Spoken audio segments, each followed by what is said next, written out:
ఇక్కడ open place అయితే బాగుంది. ఇక్కడ క్యాంప్ అయితే సెట్ చేసుకుందాం. టైం 4 అయిపోతుంది. త్వరగా క్యాంప్ సెట్ చేసుకుంటే వర్షం వచ్చేలోపే టెంట్లోకి వెళ్ళిపోవచ్చు. లొకేషన్ అయితే చాలా బాగుంది.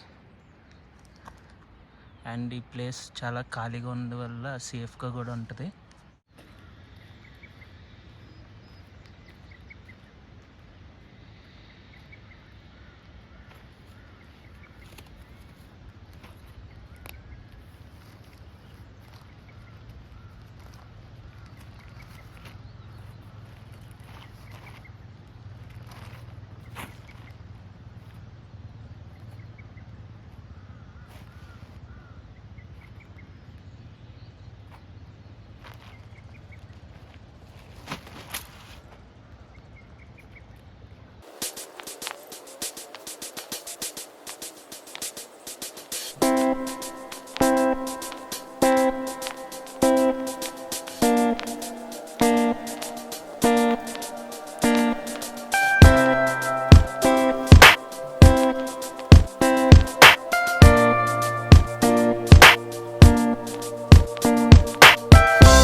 క్యాంపింగ్ అయితే మొత్తం సెటప్ అయిపోయింది.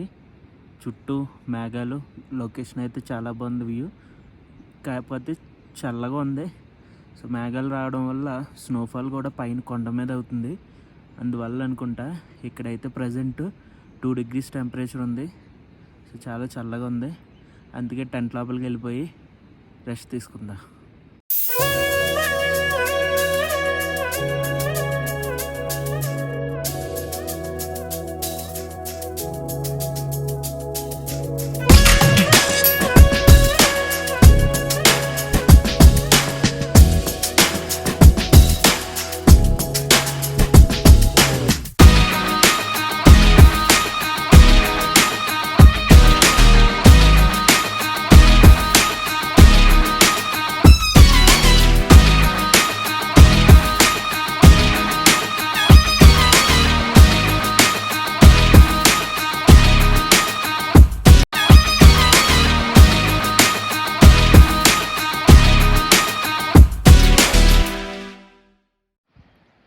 క్యాంపింగ్ వేసుకున్న ప్లేస్ పైనుంచి మేఘాలు అయితే పాస్ అవుతున్నాయి.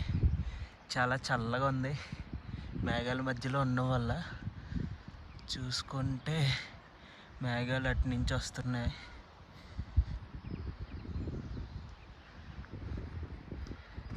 అంత బ్యూటిఫుల్గా ఉందా.